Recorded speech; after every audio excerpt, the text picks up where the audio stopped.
Hello students, how are you? Good evening all of you. Let us start again with unit number 3rd and today's topic is fuel cell and lead storage battery. This is our general topic of cells and batteries. This topic may also be called as commercial cells and batteries. चलिए easily समझते हैं कि हमारे पास हमने जो पिछला topic बच्चों पढ़ा था, आप जानते हो वो क्या था, applications of electrochemical series, that this topic has been done. चलिए नेक्स्ट हमारा आज का टॉपिक रहेगा some commercial cells and batteries. देखो बच्चों, एक क्वेश्चन यहाँ से ज़रूर आता है एग्ज़ाम में, बोर्ड जो एग्ज़ाम होंगे आपके, यहाँ से एक क्वेश्चन एक सेल ज़रूर आएगा एग्ज़ाम में, याद रखना आप। मैं बेसिकली आपको समझाता हूँ। चलो 2 सेल आज समझ लेंगे हम, 2 कल समझ लेंगे। चलिए, वेरियस कमर्शियल सेल में भी क्लासीफाइड मेनली इनटू 3 टाइप्स। देखो बच्चों, 3 टाइप्स के सेल होते हैं अपने, प्राइमरी सेल्स, सेकेंडरी सेल्स और फ्यूल सेल्स। देखो प्राइमरी सेल को मैंने डिफाइन किया, क्या होते हैं प्राइमरी सेल्स, प्राथमिक सेल क्या होते हैं, are those in which the redox reaction occurs only once. ऐसे सेल जिनमें रिडक्शन और ऑक्सीडेशन होता है। रेडॉक्स रिएक्शन तो देखो सेलों में होती ही है, जितने भी टाइप के हमारे सेल्स हैं बच्चों सभी में क्या होती है, रेडॉक्स रिएक्शंस। रेडॉक्स का मतलब क्या होता है भाई, रिडक्शन होता है एज वेल एज ऑक्सीडेशन होता है, दोनों की दोनों रिएक्शन कैरिड आउट होती हैं इनके अंदर। तो बताऊं मैं आपको यहाँ पे ऐसे सेल्स हमारे जिनके अंदर क्या हैं क्या होता है, रेडॉक्स रिएक्शंस ओनली वंस, एक बार होती हैं। इसका मतलब सेल क्या है, एक बार यूज करने के बाद डेड हो जाएगा। ठीक है, आफ्टर सम टाइम सेल में भी dead, can not be use again and again. इस प्रकार के सेल को हम क्या है, बार बार यूज नहीं कर पाएंगे, बार बार प्रयोग नहीं कर पाएंगे, बिकॉज ये चार्जेबल नहीं होते। ठीक है, तो चलिए ये क्या होते हैं, चार्जेबल नहीं होते। कई बच्चों को प्रॉब्लम थी भाई यहाँ पे जो स्क्रीनशॉट लेने में, तो आप स्क्रीनशॉट इसका ले ले जो मैंने बताया है प्राइमरी सेल के बारे में आपको। ठीक है, इजीली स्क्रीनशॉट ले सकते हैं आप। इसके एग्जांपल अगर मैं आपको बताऊं बच्चों, यहाँ पे तो 2 एग्जांपल हैं भी, ड्राई सेल और मरकरी सेल। इसको बटन सेल भी बोलते हो आप। ड्राई सेल तो जनरली आप वॉच वगैरह जो घड़े होते हैं हमारे, दीवार घड़ी जो होती है उसके अंदर डलते हैं ड्राई सेल। और मरकरी सेल हमारा जो बटन सेल के नाम से भी जाना जाता है बच्चों, बटन सेल। ठीक है, इनका जनरली में लास्ट पे जब ये हमारे टॉपिक क्लियर हो जाएंगे तो आपको यूज भी बताएंगे इनका कहाँ यूज किया जाता है। ठीक है, चलिए सेकेंडरी सेल की बात मैं करूँगा। सेकेंडरी सेल होते हैं द्वितीयक cell, those cell in which can be recharge, जिनको बच्चों रिचार्ज किया जा सकता है, चार्जेबल होते हैं by passing an electric current through them. इनके अंदर इलेक्ट्रिसिटी पास करके आप इनको रिचार्ज कर सकते हैं। Hence can be use again and again, इसके फलस्वरूप इनको बार बार प्रयोग किया जा सकता है। Example lead storage battery.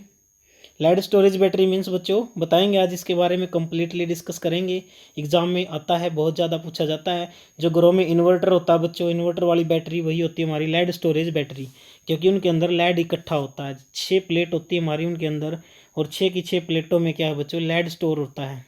कई बार आपने देखा भी होगा उनके ऊपर जम जाता है वो लेड, जिसको साफ करना पड़ता है बार बार यूज़ करने पर। सेकेंडली मैं बताऊं तो निकल कैडमियम स्टोरेज बैटरी मेरी यहाँ पे यूज़ होगी। ठीक है, तो स्क्रीनशॉट ले लें इसका भी, सेकेंडरी का। फ्यूल सेल की बात मैं करूँगा अब आपके सामने। फ्यूल सेल क्या होते हैं बच्चों, जो फ्यूल से जनरली केमिकल रिएक्शन से इलेक्ट्रिकल एनर्जी देते हैं हमें, फ्यूल से चलते हैं जनरली। फ्यूल हमारा जनरली फ्यूल सेल में पढ़ूंगा, इसमें आपको पढ़ाऊंगा क्या, H2O2, हाइड्रोजन पेरोक्साइड का फ्यूल सेल हमारे सिलेबस में होता है। Are those in which the energy produced from combustion of fuel, जिसमें कंबस्शन होता है या तो हाइड्रोजन का या कार्बन मोनोऑक्साइड का या मीथेन का। जब कंबस्शन होता है तो डायरेक्टली क्या है, केमिकल एनर्जी इलेक्ट्रिक एनर्जी में बदल जाती है। ठीक है, जैसे सपोज करो मैंने क्या किया, H2 plus half O2, hydrogen और ऑक्सीजन की रिएक्शन करवाई तो मेरा क्या बनेगा, H2O, और यहाँ से एनर्जी भी बनेगी, हीट एनर्जी। तो इस तरह से डायरेक्टली जो एनर्जी आपको देता है दैट इज फ्यूल सेल। ठीक है, तो let us start with first cell of today, that is very important, lead storage battery. बच्चों ये बैटरी हमारी क्या है, ऑटोमोबाइल्स जो गाड़ियाँ होती हैं, व्हीकल होते हैं, घरों में इन्वर्टर होता है generally, car battery, truck battery, सभी के रूप में यूज होने वाली बैटरी हमारी होती है। इनफैक्ट मोबाइल में भी जो बैटरी यूज होती है जनरली वो तो लिथियम आयन की बैटरी होती है भाई। मोबाइल वाली कौन सी होती है, लिथियम आयन की, लेकिन इसका सिद्धांत यही है, प्रिंसिपल सेम होगा यहाँ पे। तो देख लीजिएगा, what is lead storage battery. This is one of the most common battery used in automobiles, व्हीकलों में, inverters. A 12 volt lead storage battery is generally used which consist of 6 cell, बच्चों 2 2 volt के सेल होते हैं 6, यानी 6 दूनी 12, 12 volt की हमारी लेड स्टोरेज बैटरी होती है। Each producing 2 volt. Each cell consist of lead anode. प्रत्येक सेल के अंदर बच्चों लेड का तो एनोड होता है और किसका कैथोड होता है, लेड ऑक्साइड या लेड डाइऑक्साइड। पीबी का तो बच्चों क्या होता है यहाँ पर एनोड, और PbO2 का क्या होता है भाई, PbO2 का होता है क्या, कैथोड। स्क्रीनशॉट ले सकते हैं, ठीक है। चलिए आगे बढ़ाते हैं, इसमें क्या है आगे next. This electrode are arranged alternatively, लगातार जुड़े हुए हैं बच्चों एक दूसरे से, and suspended in dilute sulphuric acid. 38 या 40% भी बोल सकते हो। 38% by mass dilute sulphuric acid होता है, जिसकी डेंसिटी जनरली कितनी होती है 1.30 ग्राम पर centimetre cube. Which act as electrolyte, इसमें इलेक्ट्रोलाइट के रूप में जो यूज होता है बच्चों वो क्या है, सल्फ्यूरिक एसिड, एक तेजाब का काम करता है। To have an output of voltage 12 volt, 6 cell are connected in series, 6 सेलों को बच्चों सीरीज में जोड़ा गया, देख सकते हैं आप इसमें। ये देखो 6 के 6 सेल हमारे सीरीज में जुड़े हुए हैं, ठीक है। ये जो डार्क देख रहे हो आप, dark colour, dark black, that is of cathode, and this white that is of anode. ये हमारे किसके बने हुए हैं बच्चों, वाइट हैं जो लेड के, और ये ब्लैक हैं ये किसके बने हुए हैं, लेड ऑक्साइड के, PbO2 के। और जनरली क्या होता है सेल में, लेड से लेड सल्फेट बनता है, Pb से क्या बनता है, PbSO4, ठीक है। और लेड ऑक्साइड से भी जनरली क्या बनता है बच्चों, PbSO4, सेम बनते हैं दोनों से, ये इंटरेस्टिंग है, ठीक है। In lead storage battery at anode lead is oxidizing into lead sulphate, अभी बताया मैंने, यहाँ पर लेड किस में ऑक्सीडाइज होगा, लेड सल्फेट में। और जनरली यहाँ पे कैथोड पे क्या होगा, लेड ऑक्साइड भी, लेड डाइऑक्साइड या ऑक्साइड भी क्या होगा हमारा, लेड सल्फेट में ही कन्वर्ट होगा। और इलेक्ट्रोलाइट के रूप में क्या भरा हुआ है, H2SO4। आप डायग्राम में देख सकते हैं किस तरह से मैंने इनको अरेंज किया है। 6 की 6 प्लेट हमारी लेड नेगेटिव प्लेट होती है, लेड प्लेट, और ये हमारी कैथोड पे लेड ऑक्साइड की पॉजिटिव प्लेट होती है बच्चों। बीच में ये भरा हुआ सॉल्यूशन है, ये देखो जो गैप्स हैं जहाँ पर ये भरा हुआ सॉल्यूशन है लगातार सीरीज में जुड़े हुए हैं, ये हमारा H2SO4 है, ठीक है। तो चलिए बड़ा सिंपल प्रोसीजर चलने वाला है। अब यहाँ पे पेपर में यही लिखना होता है आपको जनरली कि कौन कौन सी रिएक्शन यहाँ पे होती हैं और ये बैटरी किस प्रकार काम करती है। लेट एट एनोड पर क्या होता है, Pb हमारा PbSO4 में बदल गया। देखो एक बार स्क्रीनशॉट ले लो उसका पहले, अब समझो, देखो स्क्रीनशॉट आपने ले लिया होगा, तो अब समझो क्या करना है इसके अंदर। ये जो मेरे पास फर्स्ट रिएक्शन है ये एनोड की है, ये सेकंड रिएक्शन, देखो रिप्रेजेंट करना मैंने आपको सिखाया था किसी भी सेल को, how we represent a cell, this is the representation of lead storage battery. तो क्या होता है बताया था ना मैंने आपको, लेफ्ट में क्या है एनोड, LOAN, याद हो तो आपको एक ट्रिक, लेफ्ट में जो होता है हमारा क्या होता है, एनोड होता है, नेगेटिव होता है, तो ये लेफ्ट साइड हमारी है। तो यहाँ पे क्या है, PbSO4 में चेंज हो रहा है, तो यहाँ पे Pb पे 0 चार्ज है, तो Pb यहाँ सल्फेट पे कितना -2, तो Pb पे कितना होगा, Pb पे 2+, तो 0 से 2 में जाएगा तो क्या होगा, ऑक्सीडेशन होगा। बीच में भरा हुआ है इलेक्ट्रोलाइट H2SO4 40% बाई मास।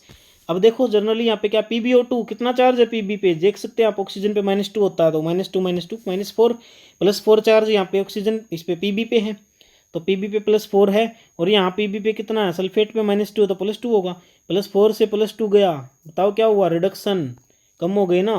यहाँ पे 0 से +2 था तो oxidation, yes. It is the representation of the cell, ये मेरी सेल की क्या बच्चों, रिप्रेजेंटेशन है।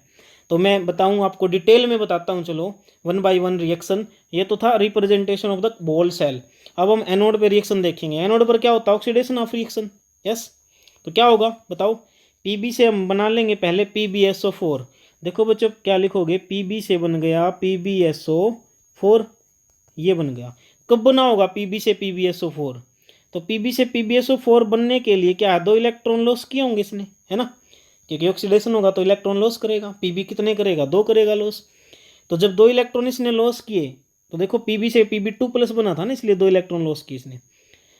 तो बताओ इसमें सल्फेट भी आया ना यहाँ पे, तो सल्फेट कहाँ से आएगा, यहाँ से आ जाएगा टूट के, तो ये सल्फेट हमने यहाँ से ले लिया, तो फर्स्ट रिएक्शन इज कंप्लीट। मान लो ये मेरी फर्स्ट रिएक्शन है, ऑक्सीडेशन हाफ रिएक्शन। कैथोड पर क्या होगा, रिडक्शन होगा, half reaction take place, reduction half reaction. क्या होगा बच्चों, PbO2 किस में बदलेगा, अगेन PbSO4 में। दोबारा फिर क्या चाहिए इसको, SO4, तो यहीं से ले लेगा ये SO4, इसके अंदर से ले लिया इसने, चलो SO4। क्या होगा जनरली, 2 इलेक्ट्रॉन का लेन देन होगा, किस तरह से, +4 से +2 कब बनेगा, जब मैं 2 इलेक्ट्रॉन ऐड कर दूंगा, गेन करवा दूंगा, तो मैंने 2 इलेक्ट्रॉन इसमें गेन करवा दिए। लेकिन बन गया क्या, PbSO4 में H2H2O और बन गया बच्चों। 2H2O जब इसके पास बना ये, तो आपको हो गया H2 कहाँ से आया, H2। यहाँ देखो SO4 तो चला गया था, तो H2 तो अभी भी बाकी है ना ऊपर, ये देखो यहाँ पे ये SO4 की जरूरत थी तो यहाँ से चला गया, और H2O की जरूरत थी तो यहाँ से चला गया, तो यहाँ पे मेरा 2H2O हो गया भाई। कितना H2O हो गया, 2H2O। रिएक्शन को बैलेंस करने के लिए मैं 4H प्लस यहाँ पे डालूंगा। अब मेरी रिएक्शन कंप्लीटली बैलेंस है, समझ गई ना। PbO2 किस में बदला था, PbSO4 में, और SO4 यहाँ से आ गया था दोबारा से, और SO4 जब आएगा तो 2 इलेक्ट्रॉन गेन करेगा, जिससे यहाँ पे कितना है, +2 चार्ज होगा, यहाँ पे +4 चार्ज है, ठीक है। और यहाँ पे बैलेंस करने के लिए मेरे पास क्या है, 2H2O, यानी H2 वहाँ से आ गया, और H2O हमारे कितने हो गए भी, 2 हो गए, तो यहाँ पे मेरे पास 4H प्लस मैंने अपने पास से जोड़ दिए। देखो बच्चों ध्यान से देखना, अब दोनों रिएक्शनों को ऐड करेंगे हम। यहाँ पे क्या है, Pb, 2 इलेक्ट्रॉन से 2 इलेक्ट्रॉन कैंसिल आउट, Pb मैंने लिख दिया, ये लिख दिया, फिर क्या है PbO2, ये लिख दिया मैंने, ठीक है। फिर क्या उसके बाद SO4 माइनस SO4 माइनस, कितने हो गए बच्चों बताओ, 4 तो H हैं भाई, और 2 SO4 हैं, तो 2H 2SO4 लिख सकता हूँ ना ऐड करके इन सभी को। Yes I can write, so I am writing here 2H 2SO4। देखो इस साइड का तो मैटर कंप्लीट हुआ। Now we are trying to balance the reaction and add the reaction toward right side. PbSO4 यहाँ पे है, PbSO4 यहाँ पे कितने हो गए, 2 PbSO4, 2H2O यहाँ पे डायरेक्टली था, इलेक्ट्रॉन कट ही गए दोनों के, तो इलेक्ट्रिसिटी प्रोड्यूस होगी, reaction is complete, topic is complete. क्या होगा देखो ध्यान से समझो, इसको मैंने सिंपलीफाई करके आपको समझाया है कि अगर ये केमिकल एनर्जी स्टोर हो गई है और इससे रिएक्शन होती है, इलेक्ट्रिकल एनर्जी में बदलती है, तो बताओ कौन सा सेल होता था जो केमिकल एनर्जी को इलेक्ट्रिकल एनर्जी में कन्वर्ट करता था, दैट इज गैल्वेनिक सेल, है ना। इलेक्ट्रोकेमिकल सेल भी बोल देते थे, गैल्वेनिक सेल भी बोल देते थे। तो जब ये रिएक्शन हमारी साइड होगी ना, तो किसका काम करेगी, यानी इसका मतलब ये है जो केमिकल एनर्जी है वो किस में चेंज हो रखी है, यहाँ पे इलेक्ट्रिक एनर्जी में, ये लिख रखा है मैंने देखो। इसका मतलब हम यूज़ कर रहे हैं सेल को, तभी तो इसमें जो केमिकल एनर्जी स्टोर हुई है मेरी, वो इलेक्ट्रिक एनर्जी में चेंज हो रही है ना। जैसे मेरा घर वाला इन्वर्टर है, तो मैं क्या करता हूँ, उसको चार्ज करता हूँ, तो क्या है, अपोजिट रिएक्शन भी तो हो सकती है इसकी। जब हम उसको यूज़ कर रहे हैं इन्वर्टर को, तो ये रिएक्शन हो रही है इस साइड में, है ना। लेकिन जब हम इसको चार्ज करते हैं तो क्या होता है, इलेक्ट्रिक एनर्जी दोबारा से केमिकल एनर्जी में स्टोर हो जाती है। इस तरह से मेरा इन्वर्टर क्या है, चार्जिंग दिखाता है, ठीक है। This topic is complete. Now we will discuss about fuel cell. देखो पिछले साल ये पेपर में आया हुआ था, बोर्ड के एग्जाम में HBSC में दिया गया था, इस फ्यूल सेल के बारे में बताओ, ठीक है। तो देखो बच्चों, फ्यूल सेल काफ़ी प्रकार के हो सकते हैं, काफ़ी टाइप के हो सकते हैं, मैनी टाइप्स इनके पाए जाते हैं, बट हमारे सिलेबस में है H2O2 fuel cell. This is the hydrogen peroxide fuel cell. A fuel cell can be defined as electrochemical cell. बड़ा सिंपल है, जो फ्यूल एनर्जी को यानी केमिकल एनर्जी को फ्यूल के द्वारा प्राप्त करके इलेक्ट्रिक एनर्जी में बदलता है, उसको क्या बोलते हैं, फ्यूल सेल। देख लो, a fuel cell can be defined as an electrochemical cell that generate electric energy from fuel. Fuel से इलेक्ट्रिक एनर्जी प्राप्त करता है, और उसको केमिकल एनर्जी में क्या है, वाई केमिकल रिएक्शन के द्वारा प्राप्त करता है उसको, और फिर उसको कंटिन्यूसली क्या है, एक तरह का इनपुट देता है, जिसकी वजह से एक ऑक्सीडाइजिंग एजेंट के कारण ऑक्सीजन यहाँ पे मेरा क्या होगा, ऑक्सीडाइजिंग एजेंट, एक रिएक्शन होती है जिससे इलेक्ट्रिसिटी जनरेट होती है। और यहाँ से हम क्या डायरेक्ट रिएक्शन नहीं करवा सकते बच्चों इसमें। अगर मैंने बाई चांस देखो डायरेक्ट रिएक्शन करवा दिया, H2 + ½ O2 क्या बनेगा, H2O। बहुत ज़्यादा हीट एनर्जी पैदा होगी, ब्लास्ट हो जाएगा। तो ये डायरेक्ट करने की बजाय हम एक परफोरेटेड ग्रेफाइट का एक रोड लेते हैं, इसमें देखो परफोरेटेड ग्रेफाइट रोड है ये, इनके आधार पर इधर से धीरे धीरे हम पास करवाते हैं, इनडायरेक्टली मिलाते हैं ऑक्सीजन और हाइड्रोजन को, ठीक है। क्लियर है। इसमें कुछ बेस भरे होते हैं, बीच में देखोगे तो NaOH सॉल्यूशन भरा हुआ है, ग्रेफाइट के इलेक्ट्रोड हैं और वो भी पोरस हैं। पोरस का मतलब इनके अंदर से एयर पास हो सकती है, और इनके ऊपर कोटिंग हो रखी है बच्चों किसकी, प्लेटिनम और पैलेडियम की। किसके ऊपर, ग्रेफाइट के जो रोड हमारी हैं परफोरेटेड। और यहाँ पर क्या ऊपर हमने एक चैम्बर बनाया, जहाँ से अगर वाटर इसमें बनेगा तो वो वाटर निकाला भी जा सकता है, ठीक है। जनरली एयर क्राफ्ट के अंदर जो यूज़ होता है ये सेल बच्चों, जो सैटेलाइट हमारे होते हैं, एयरक्राफ्ट होते हैं, उनके अंदर यही सेल हमारा काम करता है, H2O2 फ्यूल सेल। और वहाँ पर जो वाटर हमारा जनरेट होता है ना इन रिएक्शनों से, सबसे कम पॉल्यूशन फैलाने वाला सेल है बच्चों। ये सोच के देखो, इसमें क्या है, हाइड्रोजन जब ऑक्सीजन से रिएक्शन करता है तो वाटर ही तो बनता है, और ये वाटर जो बनता है वो बहुत प्योरीफाई है, इसको पी भी सकते हैं एस्ट्रोनॉट, ठीक है। इसके अंदर ये काम होता है, ठीक है। डायग्राम समझ में आया आपको। चलिए आगे चलते हैं, इसकी construction. Hydrogen oxygen fuel cell हमारा है। इस सेल के अंदर 3 कंपार्टमेंट होते हैं बच्चों, जो एक दूसरे से सेपरेट किए जाते हैं। पोरस इलेक्ट्रोड के द्वारा हम इनको सेपरेट करते हैं, ठीक है। Hydrogen gas is filled into, एक कंपार्टमेंट से हाइड्रोजन गैस भरी जाती है, दूसरे कंपार्टमेंट से क्या भरी जाती है बच्चों, ऑक्सीजन गैस भरी जाती है, ठीक है। आगे चलो, स्क्रीनशॉट ले लें भाई इसका, एक तो इसका ले लें पहले, फिर आगे यहाँ तक ले लें आप इसका स्क्रीनशॉट, ठीक है। अब देखो क्या बताया मैंने, the gas is then diffuse slowly, धीरे धीरे ये गैस क्या बच्चों आपस में मिलना शुरू हो जाते हैं परफोरेटेड इसके आधार पर जो ये इलेक्ट्रोड हमने लिए हैं, through the electrode and react with an electrolyte that is in the central compartment. मैंने आपको भी बताया, देखो जो सेंट्रल कंपार्टमेंट मेरा है वहाँ पे क्या है, इलेक्ट्रोलाइट भरा हुआ है, NaOH या KOH, ये अल्कली बेस, इसके अंदर से ये दोनों आपस में मिलना शुरू हो जाती हैं, ठीक है।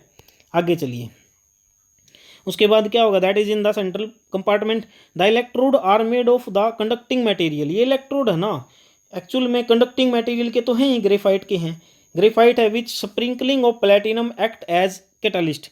इसके ऊपर थोड़ी बहुत हमने छिड़क रखा, थोड़ा बहुत क्या है छिड़काव कर रखा, प्लेटिंग कर रखी है, किसकी, या तो प्लेटिनम की या पैलाडियम की, कैटालिस्ट के रूप में काम करेंगे।